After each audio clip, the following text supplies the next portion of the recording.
था।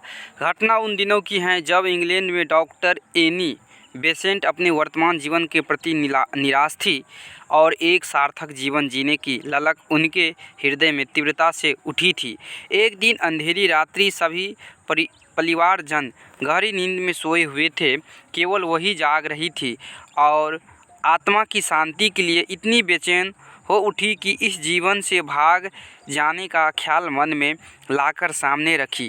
जहर की शीशी लेने के लिए चुपके से उठी, लेकिन तभी किसी दिव्य शक्ति की आवाज़ ने उन्हें आगे बढ़ने से रोक दिया, क्योंकि जीवन से डर गई। सत्य की खोज कर ये सुनकर वो चौंक गई। अरे, ये आवाज़ किसकी है? कौन मुझे भागने से रोक रहा है? उन्होंने उसी समय निश्चय कर लिया, सार्थक जीवन के लिए मुझे संघर्ष करना ही होगा। सत्य की खोज के लिए वे अपना परिवार, सुख संपत्ति आदि सब कुछ छोड़कर भारत आ गई। उन्होंने साध्वी जैसा जीवन यहाँ ग्रहण किया और विश्व को भारतीय जीवन दर्शन के रंग में रंग देना ही अपना मुख्य उद्देश्य बना लिया। उसकी मृत्यु भारत में हुई थी।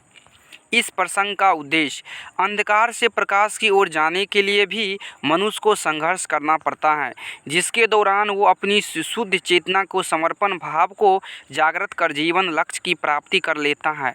ऐसे संघर्षवान व्यक्ति ही ईश्वर भी सहायता करता है, बरसते वो सच्ची लगन व उत्साह के साथ सार्थक जीवन के प्रति संकल्पकृत और उसकी आँख में निर्धारित लक्ष्य पर केंद्रित हैं। जीवन सहज नहीं, एक संघर्ष है। कठिनाई एवं बाधाएं जीवन के अंग है। इनसे भयभीत होकर कर्तव्य पथ से पलायन कर देने का अर्थ होगा अपने जीवन मूल्य को नष्ट कर देना।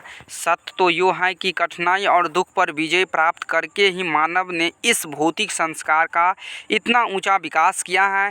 जब कड़वी दवाई से सेवन से रोग का निदान शीघ्र होता है, तब हम अपने जीवन लक्ष्य की सिद्धि में संघर्ष करने से क्यों कतराए।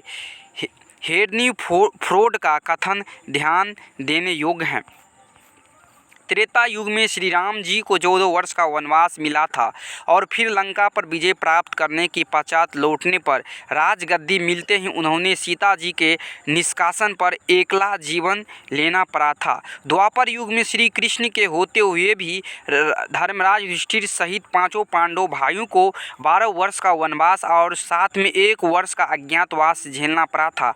स्पष्ट है यो जीवन संघर्ष आदिकाल से चला आ रहा है। अतः सुंदर जीवन बनाने के लिए हमें संघर्ष के बीच तो रहना ही होगा, बाधाओं को पार करते हुए आगे बढ़ना होगा और तभी हम अपने जीवन उद्देश्य की पूर्ति कर पाएंगे।